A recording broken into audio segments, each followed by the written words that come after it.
गोपीजन वल्लभ गिरिवरधारी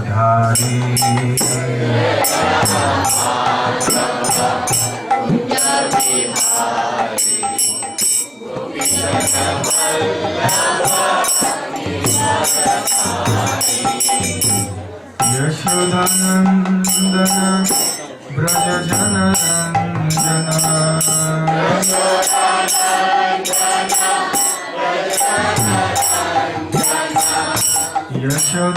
यशोदानंदन ब्रज जन रंजन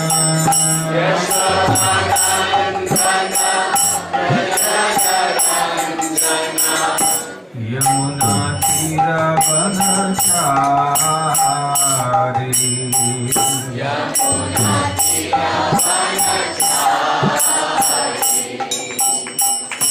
यमुना तीरवनचारी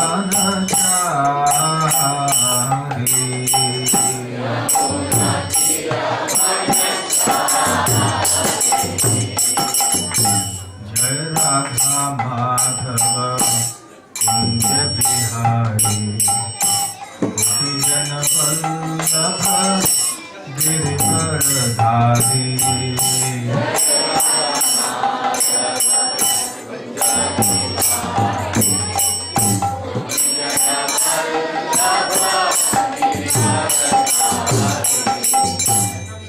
हरे Krishna Krishna Krishna Hare Hare Hare Ram Ram Ram Hare Hare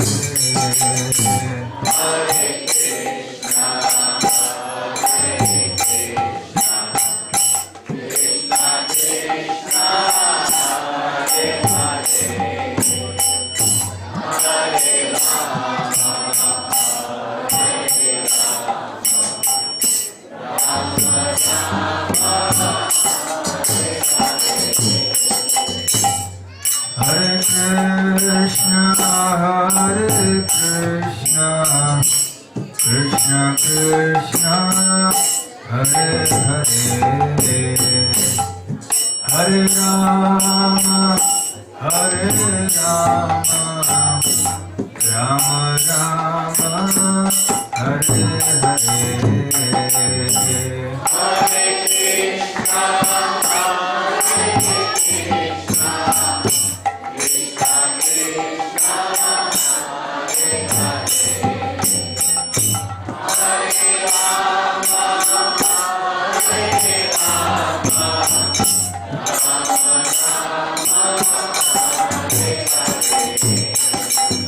Hare Krishna, Krishna Krishna, Hare Rama, Rama Rama, Hare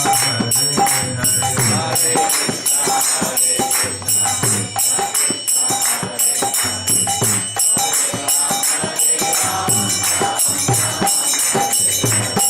Hare Krishna, Krishna Krishna, Hare Hare. Hare Rama, Rama Rama, Hare Hare. Hare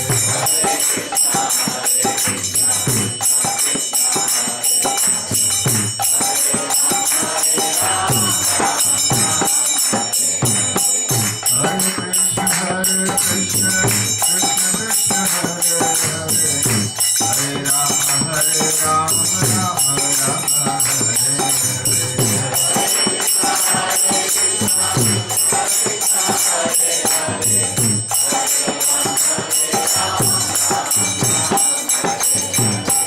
Hare Krishna, Krishna Krishna, Hare Hare. Hare Rama, Rama Rama, Hare Hare.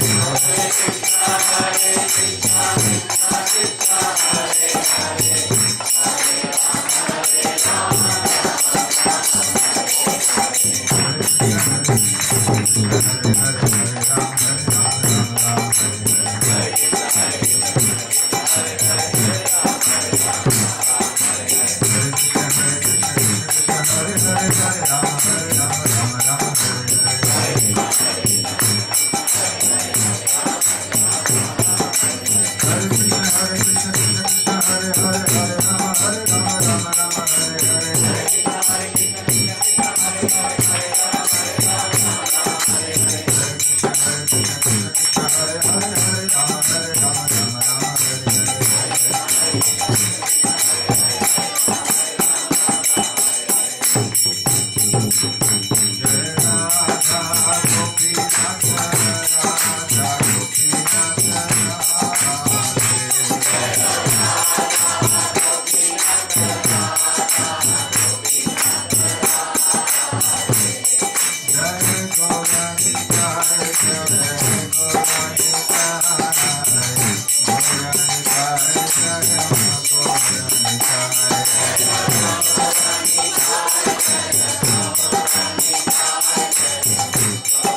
His divine grace of her Charanaravindha Bhakti Vedanta Swami Srila Prabhupada ki Jai Ananta Koti Vaishnava Vrinda ki Jai Shri Shri Radha Gopinath ki Jai Shri Shri Gaur Nitai ki Jai Shri Shri Jagannath Baladev Subhadra Mai ki Jai Nitai Gop Premanande. All glories to the assembled devotees. All glories to the assembled devotees. All glories to the assembled devotees. All glories, all glories, all glories to Sri Guru and Gauranga.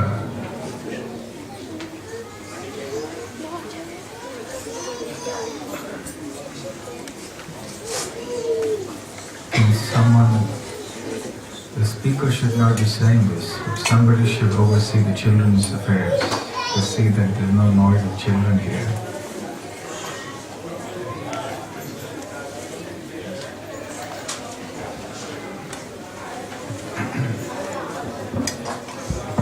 Om Jnanatimirandasya Jnananjana Shalakaya Chakshurunmilitam Yena Tasmai Shri Gurave Namaha.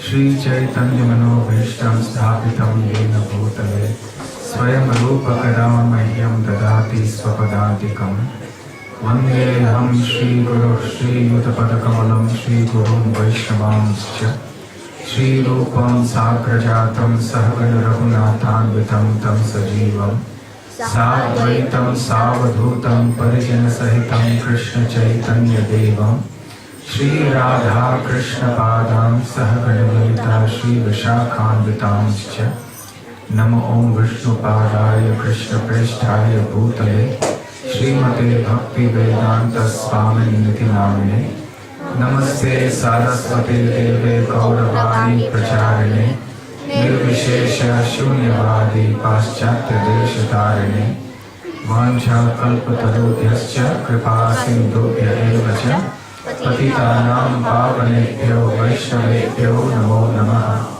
Jai Shri Krishna Chaitanya Prabhu Nityananda Shri Advaita Gadadhara Shivasadi Gaur Bhakta Vrinda. Hare Krishna Krishna Krishna Hare Hare Hare Rama Rama Rama Hare Hare. Hare Krishna. Can we have some of you moving up front here? You can keep this at the back. There's some vacant space here, so there are devotees standing at the back.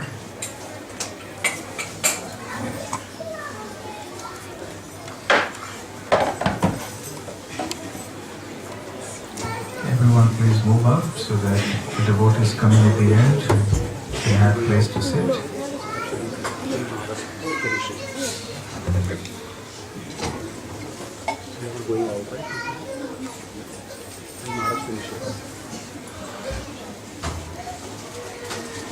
Hare Krishna. Hare Krishna. So our topic is glorious departures. We've been speaking about the importance of learning how to die, because that is ultimately the goal of life. It is a test of our life. Our consciousness at death is what determines our next destination. If we think about Krishna at death, then we go to Krishna's abode. If we do not think of Krishna at death, we come back into this material world. for yet another life. And this will continue till such time as we learn to think of Krishna with devotion at the time of death. And in order to think of Krishna at death, we have to think of Krishna when we are living, when we are alive. It is a lifetime of preparation, a lifetime of practice of Krishna consciousness to be able to think of Krishna with devotion at death. We discussed this idea on the first day. On the second day, we discussed the pastime of the passing away of Parikshit Maharaj. Then the next lecture was about the glories of the passing away of Srila Haridas Thakur. And there are many such great examples. I'd like to speak today about the passing away of a great Vaishnavacharya, Srila Ramanujacharya. And if time permits, we'll talk briefly about the passing away of Srila Bhaktisiddhanta Saraswati Thakur and close the series with a brief discussion of Srila Prabhupada's passing away from this world. It all depends how it goes. We will see. As far as Ramanujacharya is concerned, he is of course one of the greatest spiritual giants that history has produced in the last millennium or so. He belonged to the Sri Sampradaya, the Sampradaya of Lakshmi Devi. Srila Ramanujacharya was a very, very empowered Acharya, a great preacher, extremely learned, greatly devoted, and he revitalized the whole of Krishna consciousness. He revitalized Krishna consciousness in the whole of South India. And the effects of that are found to the present day even. To talk about Ramanuja's passing away, we need to briefly speak about the passing away of one of his favorite disciples and devotees, Quresh. I did make a brief mention of this in one of the earlier lectures, but let me talk about it a little more now as a prelude to the passing away of Srila Ramanujacharya. Quresh himself was a very exalted devotee of Krishna. He was actually older in age than Ramanujacharya was. His life was also another exemplary life of devotion. Each of these great devotees are exemplary for us, and their lives are worthy of our studying them very deeply. Now, Quresh was always very shy to ask anything from the Supreme Lord. Whenever he went in front of the deity of Lord Ranganath in Sri Rangam, the Lord would often ask him, "Tell me, Quresh, what do you want?" The devotees there were of such caliber that they would actually speak to the Lord. Well, speaking to the Lord is not a problem, but to have the Lord speak back to you, that's the issue. Anyone can come and speak to the Lord. But to have the Lord reply, and sometimes to initiate a conversation, that was special. So when Quresh would come, he would never ask for anything. And many times the Lord would have to actually tell him, "So look, your son is about to get married, aren't you going to ask me anything?" He said, "No, my Lord, you're going to handle it, so it's okay." He would never ask. The Lord would have to remind him to ask, and still he wouldn't ask, but the Lord would do whatever was needed. One time, however, Quresh came in front of Ranganath.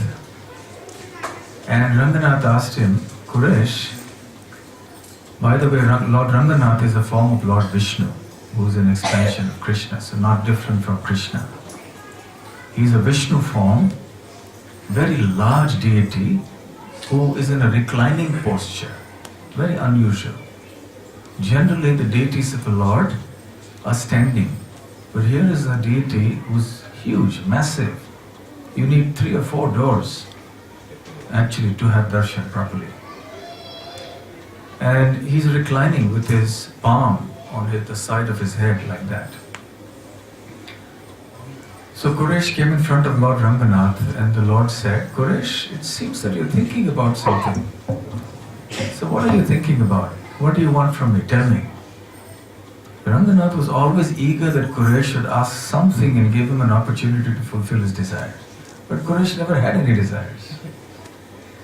So this time Quresh said, yes, I have a desire. So Lord was happy, ask me, come on, tell me something now. And in contrast, Krishna in so many temples must be getting tired, right? Nowadays everybody comes and asks, Krishna, please give me this, give me that, give me this. We come with a shopping list of so many things to demand. But finally that Quresh had something to ask, the Lord was eager to hear. He said, tell me Quresh, what do you want? He said, now I want to go back to Vaikuntha. Will you give me entrance into your abode? And Lord Ranganath was taken aback. He said, of course. You're welcome anytime. What to speak of you? Anyone who has any connection with you is also assured of coming into my abode. So Quresh was very satisfied to hear that. And of course there were others who heard this. So the news spread like wildfire. Everybody was on WhatsApp and Facebook. This is what the Lord has said to Quresh. Everyone is going. Anyone, as Quresh is going to leave, the Lord has said that he will come back to Vaikuntha. And anyone connected to him will also go back to Vaikuntha. Then the word spread and it reached the ears of Ramanujacharya, who was his guru. So Ramanujacharya hurried to where Quresh was. He said, Quresh, what am I hearing? What have you done? Meanwhile, Quresh had been feeling, he had second thoughts. He said, oh, I made a mistake. I should have consulted my guru before going to the Lord and asking him for something like this. And sure enough, Ramanuja came and said, Quresh, what have you done? How can you go to Vaikuntha before me? That's not right.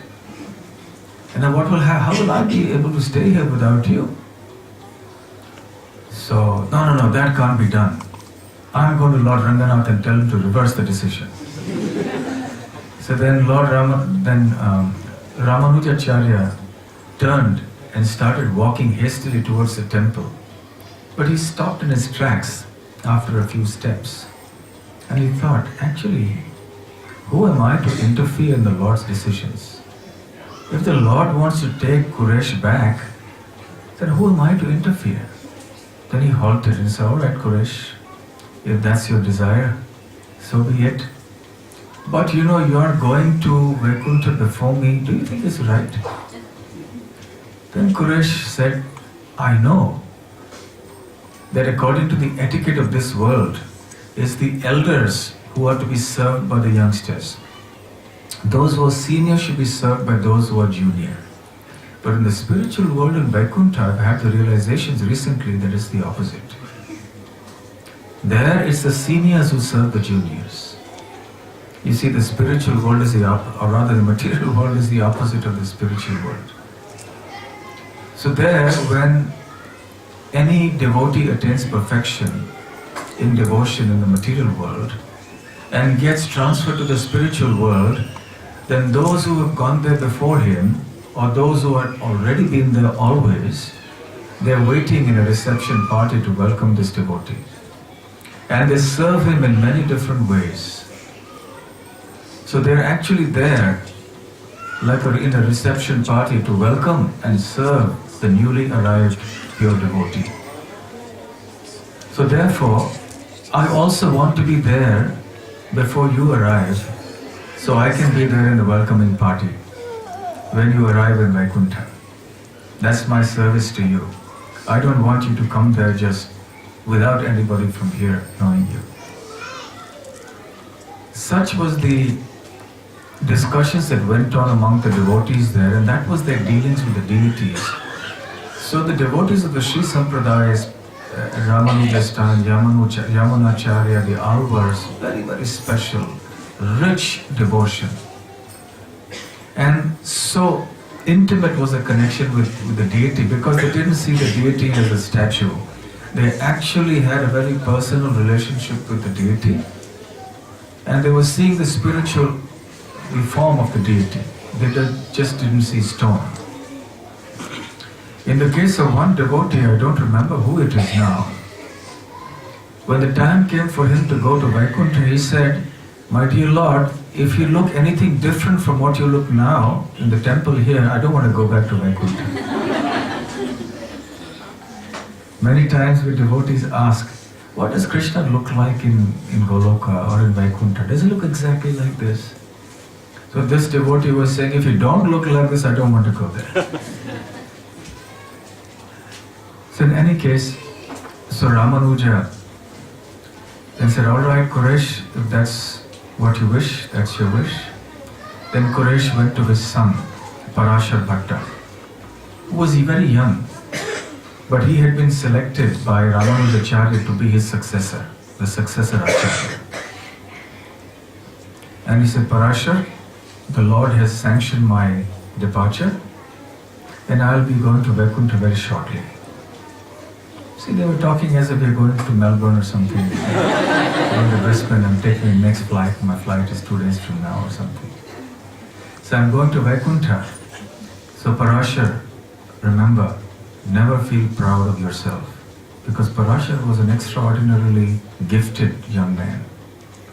Very scholarly, very devoted. He said, never get proud, and always be the servant of Ramanujacharya. Never leave his lotus feet. Then Quresh went to his wife, who was also very elderly at that time, and said, I also didn't ask you before I asked the Lord to leave. So do you mind if I go to Vaikuntha? So she said, well, my life is only in your pleasure. If you wish and you're going to Vaikuntha, that's all right. If that's what you want, the Lord wants. And then Quresh departed from this world, remembering Krishna, absorbed in thoughts of the Supreme Lord, and his soul left and entered into Vaikuntha. Meanwhile, Ramanuja was thinking, without Quresh, life doesn't look so good here. Of course, the Lord is there, Ranganath is here, but I want Quresh, and in any case, I've become an old man. Ramanuja was over 100 years old at this time. So now Ramanuja went to the deity, Ranganath, and said, my dear Lord, I have something to ask you. He said, yes. What do you want? He said, I want to go to Vaikuntha too. He said, but no, Ramanuja, I want you to stay here more and preach. Because there's so much more preaching to be done, there's many more devotees to be made. You've done a great job so far, but it still has to go on. Then Ramanuja replied, he said, well, I'm over 100 years old now, and according to your laws, your scriptures say that generally in Kali Yuga people don't live more than 100 years. So the time has come now for me to go. So if you wish, please now, let me terminate my activities here in this world, on this earth, and let me enter your abode. So then the Lord replied to him and said, okay, Ramanuja, then 4 days from now, you will leave this world and you will come to my abode, Vaikuntha. In the meanwhile, I forgot to mention one thing. When Ramanuja heard of the benediction that the Lord had given to Quresh, he had mixed feelings. On one hand, he was feeling that Quresh would leave, they would be bereft of the association of Quresh. But he also started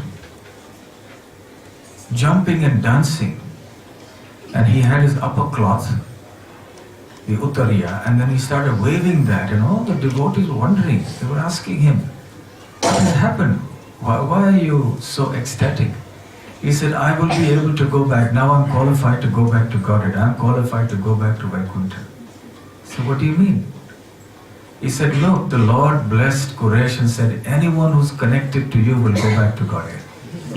and I'm his guru, so I can also go back to Godhead. So they were all struck with wonder to hear of Ramanuja's mood. Anyway, so now that Ramanuja himself was about to depart, he didn't tell anyone. This was private between him and the Lord. There was no one to overhear that conversation. So then he called all his disciples and he said, I want to speak something important to all of you. So he started giving them instructions, many important and intimate instructions. Someone told me that the number of instructions he gave his devotees was about 74. Many useful things, some small points and some very major points. He started giving them instructions one after the other, and they didn't know that Ramanuja would be leaving in 4 days. Finally, somebody suspected something. They said, Guru Maharaj, why are you telling us all these instructions? Generally, when someone calls you and says it's like giving you parting instructions. So they got suspicious. They said, why are you telling us all these things? Then he revealed the fact. He said, I'll be leaving in a couple of days from now. And when the disciples heard that, their hearts were shattered.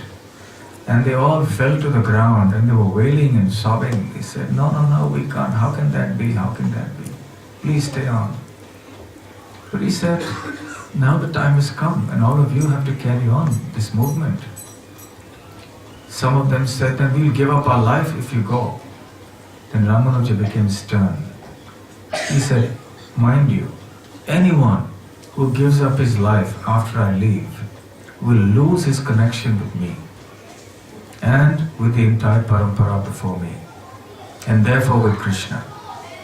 So I want you to all promise that you will not do anything like this after I depart from this world. So then individually everybody promised and said, yes, we will not do anything like that. So then Ramanuja said, all right. So then he continued with his instructions. In the meanwhile, to assuage the feelings of separation that his disciples and the devotees in general would feel from him, he instructed that a deity be made of him. So a metal deity was made in a mold very quickly, and it was an exact replica of his. Very quickly it was made, and then Ramanuja embraced his own deity and imparted his life force into that deity. And then he said, this deity can be installed in my birthplace, which is a place called Sri Perumbudur in the southern state of Tamil Nadu. So then the deity was taken there and installed, and the worship of the deity was begun even in Ramanuja's manifest pastimes, even as he was living, but in his very last few days, last 2 days or so. And then Ramanuja began to feel very weak, in the sense that symptoms were manifesting in his body that were not seen earlier. And all the devotees were getting increasingly worried. They were waiting for the final passing away pastime of Ramanujacharya. And then he organized a very big feast. And he had all the devotees invited there. And in the feast, after that was over, then he went into the temple. It was the custom that whenever the Charanamrita of the Lord was being distributed for the first time, it was Ramanujacharya who would be the first person to receive the Charanamrita. He would take it, and then the others would also take. This time, however, he called his appointed successor, Parashar Bhatta. And he said, Parashar, now you go ahead of me, and you will be the first one to receive it. Because Ramanujacharya wanted to ensure that after his departure, there would be no issues with succession. He had already announced it, so all the devotees knew that Parashar Bhatta would be the successor Acharya to Ramanujacharya. Nevertheless, he also wanted to ensure that Parashar Bhatta would be given the same respect that he had been accorded as the Acharya, so that there would be no problems later.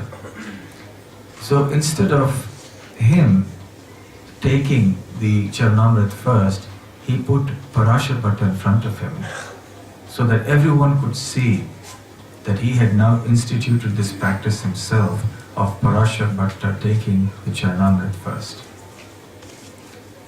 So then after Parashar Bhatta had taken it, then Ramanuja went and then he took the Charanamrit. So he set the practice, the standard for many, many years to come. And then he informed his brother, Govinda. He said, please teach him well. He is very young, but he will be the great Acharya to follow. So because Parashar was young, Ramanuja was old, his disciples, most of them were very, very old. So he wanted somebody young who would continue the lineage, spiritual lineage of the Sri Sampradaya. Therefore he had chosen Parashar Bhatta. And then he called them together again to give them instructions, all the disciples. And he said, none of you should be worried overly about your maintenance in this world. As far as your Deha Yatra is concerned, Deha means the body, Yatra means the journey. Your condition of body in this world, your monetary situation, your body and so on, your family situation, don't be overly anxious about it. Because if you are, it indicates that you don't have faith in the scripture. Because the scripture explains the law of karma, which says that according to destiny, you will receive whatever happiness and distress is due to you. So accept that and don't worry overly about it. Because your Deha Yatra or the destination of your body is karma adhina. Karma adhina. Adhina means it is subservient to or under the control of your karma. So according to the karma you have performed in the past, you will get wealth or you will not get wealth. You will have good health or bad health. So don't overly worry about these things. And you should not even overly worry about attaining spiritual perfection. Then they were puzzled. He said, how is that? We can understand when you say that we shouldn't worry overly about one's material situation, but you are saying we shouldn't even worry overly about our spiritual perfection, going back to Godhead? He said, yes. He says, as far as the Atma Yatra is concerned, the destination or the journey of the soul is concerned, that is Ishwaradhin. It is under the control of the Supreme Lord. So why should you worry about it? If you overly start worrying that, will I reach the Vaikuntha planets or not? Will I reach Goloka or not? Then you compromise a couple of things. First and foremost, you compromise the spirit of total surrender. Ananya Sharanatvam. Sharana means surrender. Ananya means one-pointed. So when you surrender to Krishna, you want to do whatever he says. It's not that you can demand, I want to do this, I want to do that. Whatever the Lord wants, you do. The second thing is Ananya Bhogyatvam. That spirit that I am only meant for Krishna's pleasure. I only want to serve Krishna for his pleasure, not for my pleasure. That point will also be compromised. And the third point is Ananya Gatitvam. That Krishna's lotus feet are your only destination. You're not independent in any way. And whatever Krishna wishes will happen. So these three things will be compromised if you overly desire that you want to go to Vaikuntha. Then Guru Maharaj, what should we be concerned with? What should we be worried about? Just worry about whether you are able to serve Krishna nicely. Worry about how well you are able to please the Supreme Lord. And that's really the Krishna conscious philosophy.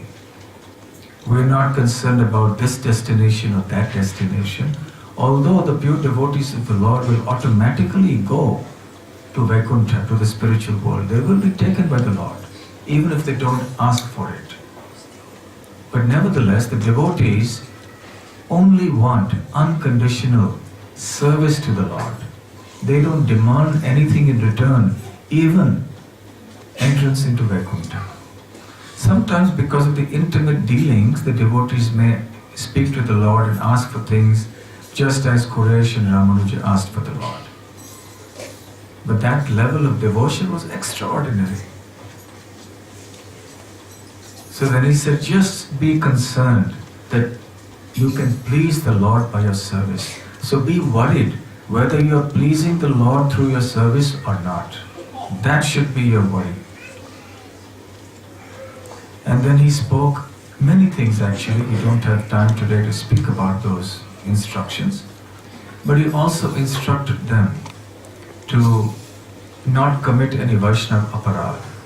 Always serve the devotees. Never offend them. And then he made a surprising statement. He said, even if it is the goddess of fortune, Sita, if Sita Devi also offends a devotee, then she also is in trouble. Just see what happened when Sita offended Lakshman. When she sent Lord Ram to find the golden deer, the Asura Maricha, at behest of Ravana, had taken the form of a golden deer to entice Sita. And that was Ravana's devious plan. So when Ram went out in search of this golden deer, who was Maricha in disguise, Maricha very cunningly cried out, Lakshman, Lakshman, save me. He cried out in Ram's voice, although it wasn't Ram calling at all. So when he called out like that, Sita was alarmed. Lakshman was confident. Lakshman understood that Ram was perfectly capable of defending himself. But Sita became very worried. She said, Lakshman, that's Ram's voice. So go immediately and help him. He's in need now. Lakshman said, no, there's no need. Ram is perfectly capable of defending himself. There's nothing to worry at all. And in any case, my elder brother gave me strict instructions to not leave you and go away. And then Sita, in her anxiety, she lost control of herself and she said, I know why you want to be here. Because you have bad intentions. So you don't want to go and save your brother. Lakshman couldn't bear that. He couldn't tolerate that. So he said, all right, I'll go. So he left. Of course, there is this pastime about him drawing a line, which later became known as the famous Lakshman Rekha. Don't cross this line and go. That isn't there in the Valmiki Ramayana, but is there in the other, I suppose, in the other itihasas somewhere. So because she offended Lakshman like that, Ramanujacharya said, see what happened to her afterwards. She was kidnapped by Ravana. And then see the destination, how much she had to suffer in Lanka and even thereafter. Of course, Sita, Lakshman, Ram, these are not ordinary jivas.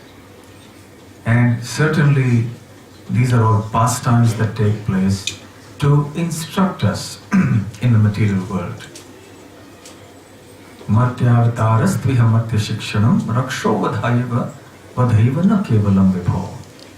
The Srimad Bhagavatam says that the purpose of the advent of Lord Ram in this world, Martya Avatara, Martya Loka, in this planet where everybody dies, the Supreme Lord appeared in this world as Ram, not simply to kill the demon Ravana, but to give instructions to the people of this world through his actions. So through his life story, we learn many lessons. So here is an important lesson, and Ramanuja was alluding to that when he said that even Sita Devi is not spared the consequences of it. And Chaitanya Mahaprabhu, you know, he also mentioned, because Sachi Mata, his mother, once offended Advaita Acharya by holding him responsible for his older brother taking sannyas. She is responsible, he is responsible for taking my son away from me. And Advaita Acharya was just preaching Krishna consciousness. So eventually Mahaprabhu arranged for Sachi Mata to take the dust from the lotus feet of Advaita Acharya. When Advaita Acharya was not in a position to know. He was in an ecstatic trance at that time. So in any case, Ramanuja gave a lot of emphasis to the service of the Vaishnavas. In the Sri Sampradaya in particular, this is very strongly emphasized.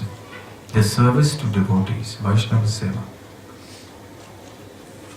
And then, as time passed, the time arrived, the appointed time came, and Ramanuja lay down with his brother Govinda, who was also a sannyasi, and his disciple, with his head on Ramanuja's thighs and his feet on another devotee, Andrapurna's thighs. And as he lay there with all the devotees surrounding him, he left this world and returned to Vaikuntha, the spiritual world. Different devotees, different disciples of his were chanting. Some were chanting the holy names, some were reciting the various scriptures. And they all had tears in their eyes, but they were consistently reciting and going on and on chanting. And in that situation, Ramanujacharya departed from this world and entered into the kingdom of the Supreme Lord, the Vaikuntha world. There are many parallels like this in the passing away of different acharyas. Madhvacharya also, and I'll be very brief here, when he passed away, he's the great acharya of the Madhva Sampradaya. In Udupi there is a famous Krishna temple where there is a deity of Balakrishna that was personally installed by Madhvacharya himself, and that was the deity that had been worshipped by Rukmini Devi herself in Dwarka.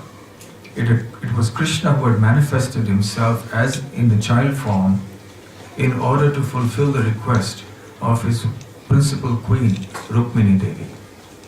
And somehow, it's a long story, but somehow the deity came here, Madhvacharya installed the deity there. Next to the temple of Krishna is the ancient temple of Ananteshwar.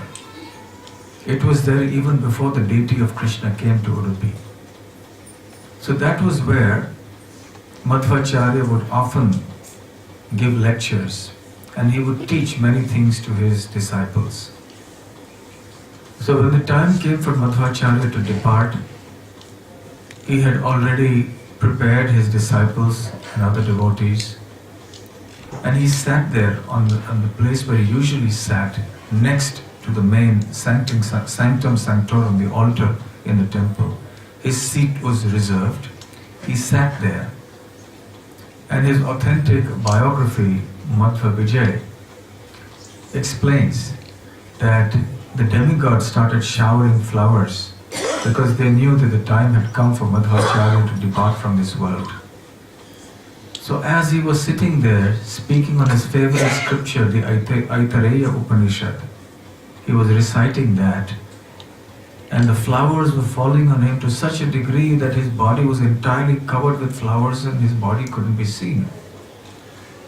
Then some of his leading disciples rushed forward to push off the flowers so that his body could be seen again. And as they started pushing away the flowers, the body was nowhere to be seen. Madhvacharya had disappeared.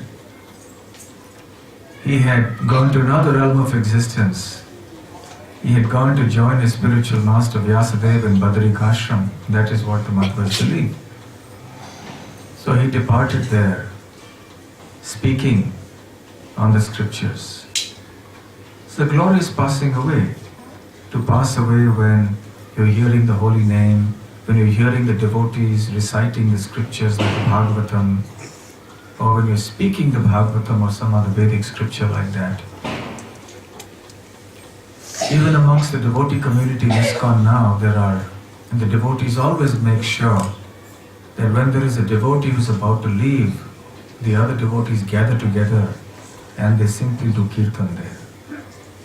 There's no crying, no emotion, but everybody focuses all their mental energy on chanting the holy names to facilitate the departure of that soul further on to the spiritual world.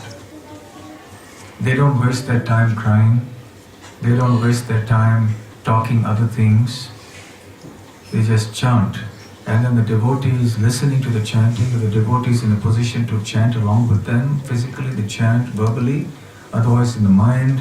Even if the devotee is not in a state of consciousness or an external consciousness, the devotees still chant till this particular devotee leaves. Many, many instances like this. In Vrindavan, in fact, there is a hospice that is especially meant for those who are about to leave. Because many devotees from the Krishna conscious movement are getting old. Or even if they're not that old, some of them have terminal illnesses where they're given only a short time to live. So those who have been given by their doctors only a limited time to live, only these devotees can actually be admitted to this hospice. And then they get not just the medical treatment, which is palliative care to reduce the pain and so on, but more importantly they get spiritual care. They have devotees who come and read to them. They have devotees who will chant for them, especially as they approach their last few moments or their hours. I personally have done that on few occasions, and especially when some of our sannyasis were leaving from this world. I remember there was one sannyasi who used to manage the BBT for many years, His Holiness Narmada Swami. So I used to be based in Vrindavan in those days, and then I was suddenly told, I used to visit him every now and then, because he had taken a vow that he wanted to leave in Vrindavan, and he didn't want to eat or drink. He was just focusing his energies on living in a proper frame of consciousness. So then I got a message that he's about to leave any moment. So then I rushed, I left all my other work and I rushed, and we all sat there. I was sitting right next to him and we were chanting and we were all doing kirtan together. And as I was looking at his face right then and there, he departed from this world. And there were several devotees sitting around and we were all chanting. You could see his last breath. And especially Vrindavan is the place where people would like to leave their bodies. But even if somebody doesn't leave their body in Vrindavan for practical reasons, they're not able to reach there or whatever, still there is no loss, because ultimately Vrindavan is where Krishna is. And if our thoughts are with Krishna, then we are in Vrindavan. That is our philosophy. Mora mana Vrindavan, Mahaprabhu has said. My mind is Vrindavan. So even though Vrindavan is also a physical destination, it's a place, but also it's a state of consciousness. So when we are always thinking of Krishna, then we are with Krishna, we are in Vrindavan. So as far as the devotee is concerned, even if he or she dies anywhere in Sydney or New York or China or anywhere, the devotee is assured of being taken back to Godhead. But nevertheless, for people who know that they have a certain amount of time left, they like to go to Vrindavan to leave. And Srila Prabhupada, our Srila Prabhupada, A.C. Bhaktivedanta Swami Srila Prabhupada, did that. He was already 81 years old. He had begun this movement at the age of 69 when he incorporated ISKCON in New York. He was about 70 years old. He had only 12 years in which he established his worldwide movement with over 100 centers and temples, with thousands of disciples made, with books, many titles of books, including the Bhagavad Gita, Srimad Bhagavatam, Chaitanya Charitamrita, Nectar of Devotion, many other books, published in many languages, in huge quantities, unprecedented. He achieved remarkable things in a very short span of time. And if one were to analyze it from a material point of view, one could say the most extraordinary rags to riches story you can ever find. Because when he went to America, he had only $7 in his pocket. And even in those days, $7 didn't get you very far for too long. And by the time he was ready to depart from this world, 12 years later, he was presiding over practically what could be called in material terms a spiritual empire. Thousands of devotees, hundreds of centers. Some of them were castles that were purchased. Some of them old churches that were purchased. Some of them grand new temples that were built like in Vrindavan, Hyderabad, Vrindavan, Mumbai also. And then it was now time for him to go. But even though he had control, so to speak, from an ordinary point of view of so much of opulence, but he was not at all attached to it. Because he understood this is only for Krishna's service. So he would simply ensure that everything, every penny that was received was used for Krishna's service. That no money was wasted. He was very particular. He was old school. So he would maintain his little notes about how much money he spent every day. And his old diaries from the time he was in Delhi distributing back to Godheads, he would mention the paisa spent for the rickshaw, how much he spent for this, how much he spent for buying the toothpaste, and how much he spent for this. He would make meticulous notes to see that everything was kept carefully and no unnecessary expense was incurred. So in any case, as time passed now, he came to Vrindavan. He was in frail health and devotees were really worried. And in 1976, he came for his last visit to the Bhaktivedanta Manor in London, just outside of London. And then he expressed his desire to go back to Vrindavan. Of course, every now and then when he got some strength back, he would want to go out again to preach. Srila Bhakti Siddhanta used to say, Pran ache jar, she hetu prachar. Whoever has life, he preaches Krishna consciousness. So Srila Prabhupada was like that. Whenever he got even an ounce of energy, he would want to go out and preach again to some part of the world. So anyway, this time he realized that he had little time left. He had only a few months left. So he went to India. And then he wanted to go to Vrindavan. He went to some other places first. Then eventually he reached Vrindavan. In Vrindavan he was extremely feeble. Practically there was no flesh on his body. He was all bones, skin and bone. And then he started preaching to his disciples. And he said, this is what this material body, this material world is. This material world means only skin and bones. And then he started mentioning how in the olden days, people could control their life heirs by keeping them within the bones. In Satya Yuga that used to happen. Like Hiranyakashipu's body was practically eaten away when he was performing austerities, but he managed to hold the life air within the bones, in the bone marrow. Of course, in Kali Yuga that's not possible. Prana resides in anna or in food. So we can't maintain our life without food. But in Satya Yuga, people would maintain their life airs without food, even without air. What to speak of water? So then he was talking about these examples, and then one of the devotees said, well, Prabhupada, you're also doing that now. Because he was practically skin and bone, but still he was wanting to translate. His dictaphone was there. He was very clear-headed, in possession of his mental faculties. He was giving instructions to his disciples. And so his disciples said, you're also like that, Srila Prabhupada.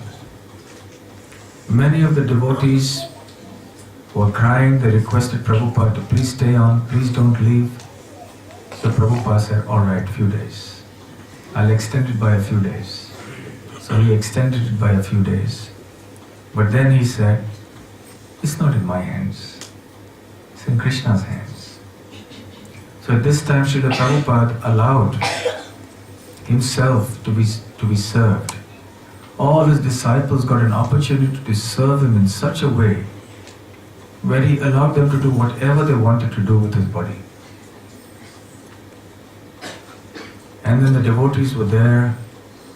As word spread from all over the world, the devotees started gathering in Vrindavan, all in horrified anticipation of the eventual passing away of Srila Prabhupada. More and more of them started coming. His godbrothers also came to visit him from Mathura and other mutts in Vrindavan. And then when they came, Srila Prabhupada looked at them and said, "Please forgive me for all my offenses. In the course of the preaching I have done many things." And they said, "No, no, no." They used to call him SWAMI Maharaj. His godbrothers would address him as SWAMI Maharaj. Said, "No, no, SWAMI Maharaj, you have done extraordinary work.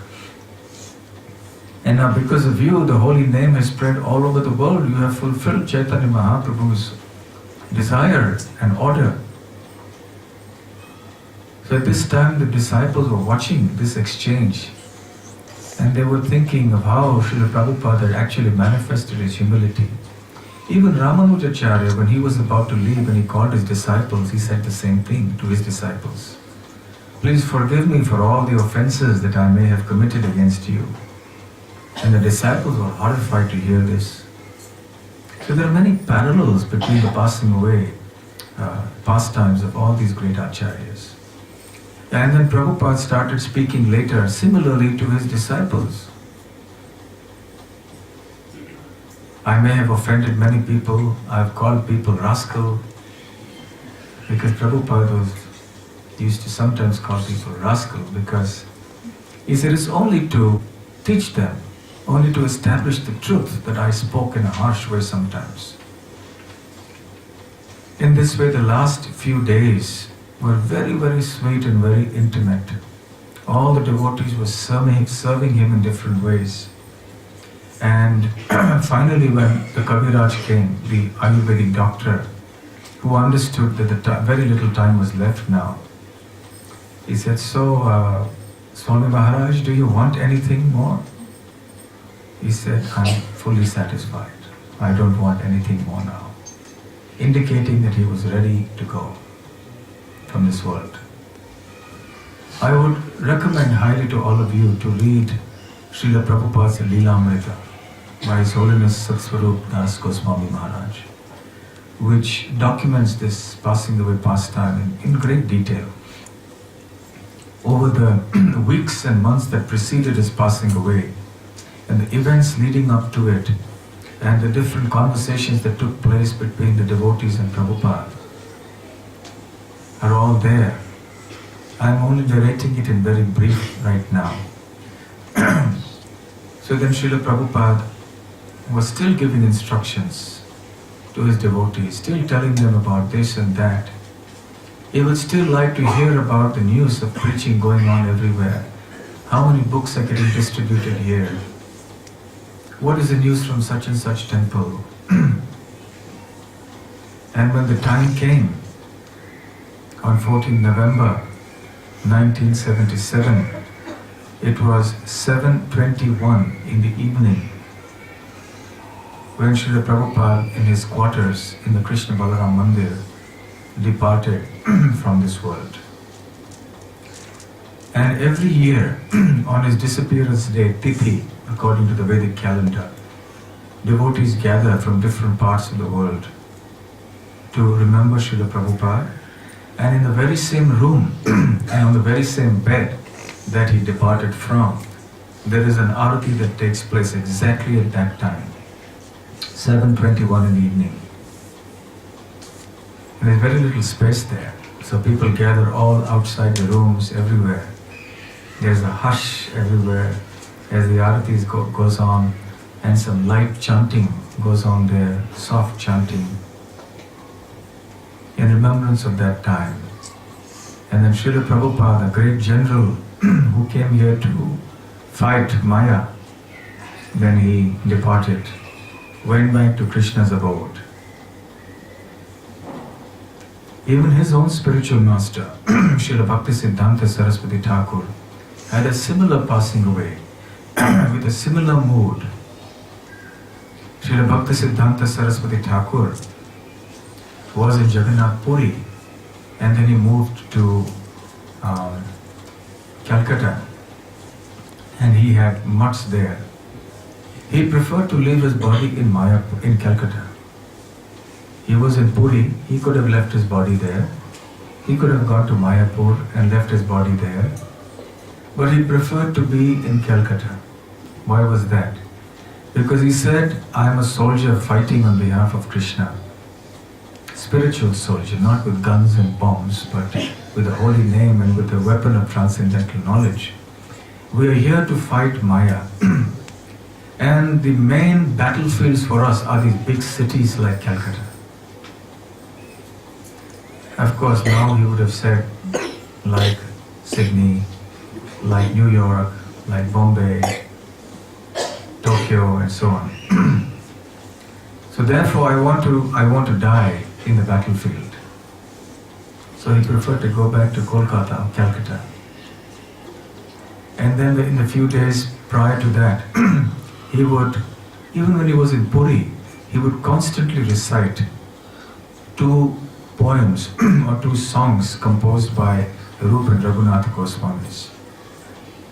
Pratyasham me kur Govardhan, Pratyasham me kurtam Govardhan Purnam. O Govardhan, please fulfill my every desire. He had only transcendental desires, of course. And the other one was Nija Nikata Nivasam Dehi Govardhanatvam. O Govardhan, please eternally grant me residence near you. So these are 2 famous songs of the Acharyas. So he would sing them regularly and recite these words when he was in Puri in the few days leading up to his eventual passing away in Calcutta. And then when he arrived in Calcutta, then he called his disciples and gave them instructions. Just see the same pattern. Just like Ramanuja called his disciples, Srila Prabhupada to Srila Bhaktisiddhanta Saraswati Thakur also. And he gave them many instructions. And he too started begging forgiveness from his disciples. Please pardon me for all the offenses I have committed. I may have spoken roughly to many people, but it was only for the service of Sri Krishna. All of you never leave the service of Krishna. Always aspire to be only a speck of dust at the lotus feet of Sri Rupa Goswami. Don't aspire for anything more. Do not be involved in the pleasures of this world. Focus only on our eternal service to Sri Rupa Manjari, who has come as Rupa Goswami in this world. There will be many difficulties that come in the way as we continue the work of Chaitanya Mahaprabhu. But never give up, never be disheartened.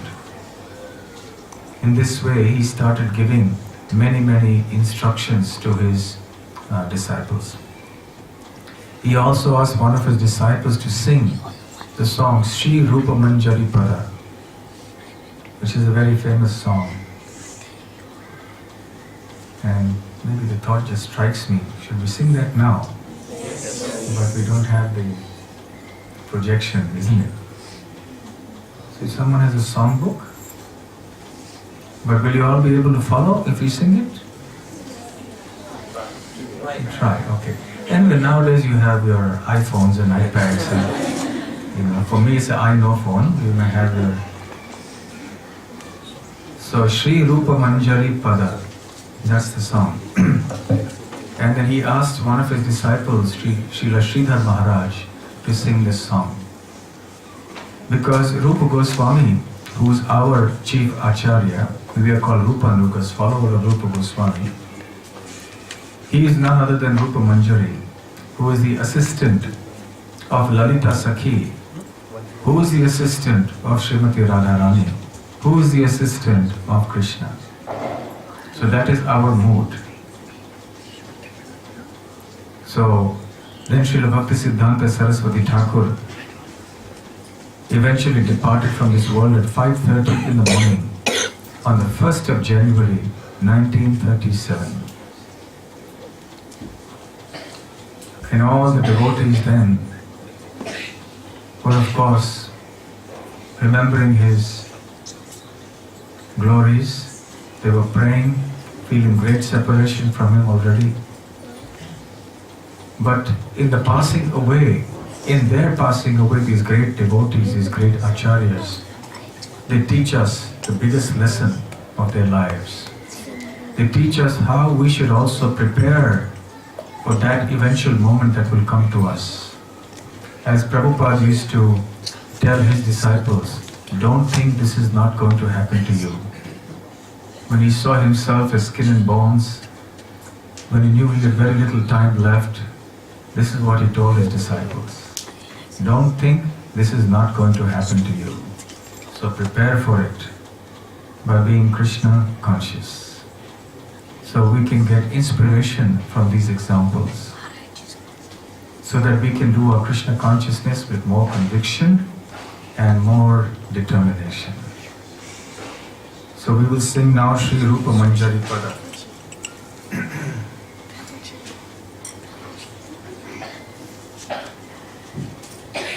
The lotus feet of Sri Rupa Manjari, Rupa Goswami's eternal form as a gopi of Vraja, are my real wealth. They are the object of my devotional service and worship. They are the treasure of my heart, and they are my ornaments in the life of my life. For me, they are the reservoirs of all rasa, and the conclusion of all the religion of the Vedas. They are the fulfillment of all my desires, and the goal of all my vows, my austerities, my religious activities, and the chanting of my mantra. By the power of those lotus feet, my activities will become favorable to devotion. I will achieve spiritual perfection, and with these two eyes, I shall be able to actually see both day and night. The flood of exquisite beauty of Sri Rupa Manjari's divine lotus feet will shine like the brilliant full moon upon the lotus of my heart, soothing my afflicted soul. O Rupa Manjari, the venom of the snake of separation from you has enfeebled my soul, and now my life is ever afflicted and distressed. Alas, please have mercy and give me the shade of your lotus feet. Narottam Das has taken refuge.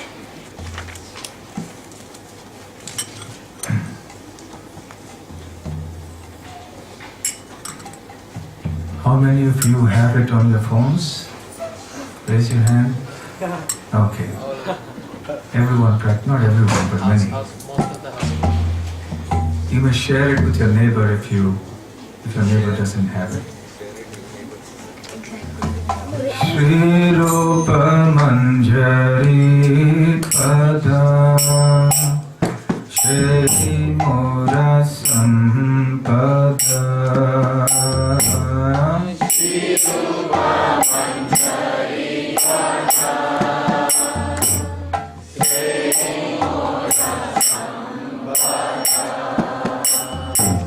Shri Rupa Manjari Pada Shri Mora Sampada Shri Rupa Manjari Pada Shri Mora Sampada Shri Mora Bhajana Pujana Shri Mora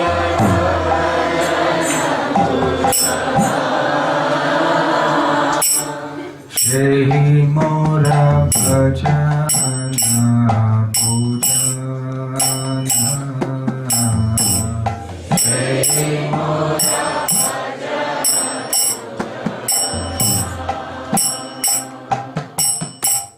Shri Mora Pranadhana Shri Mora Abharana Shri Mora Pranadhana Shri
প্রফুল্লিতা হবে নিশি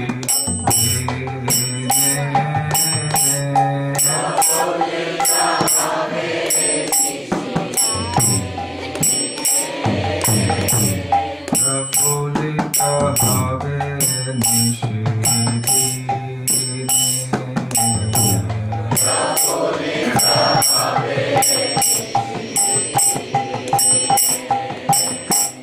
तुया दर्शन आहि गरल जरल देहि तुया दर्शन आहि गरल जरल देहि तुया दर्शन आहि गरल जरल देहि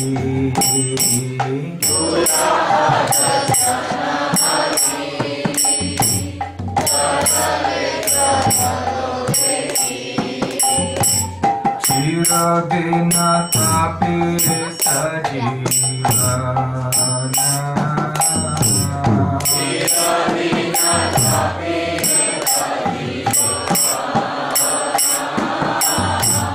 चिरदिन तापे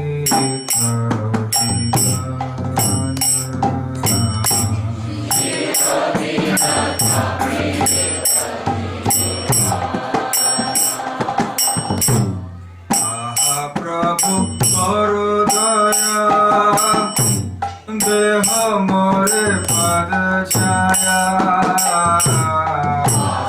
प्रभु करो दया देह मोरे पद छाया प्रभु करो दया देह मोरे पद छाया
वैष्णवाचार्य वृंद की जय।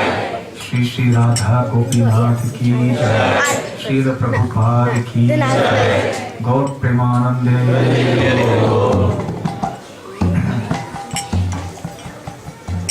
श्रील भक्ति रसमृत स्वामी महाराज की जय।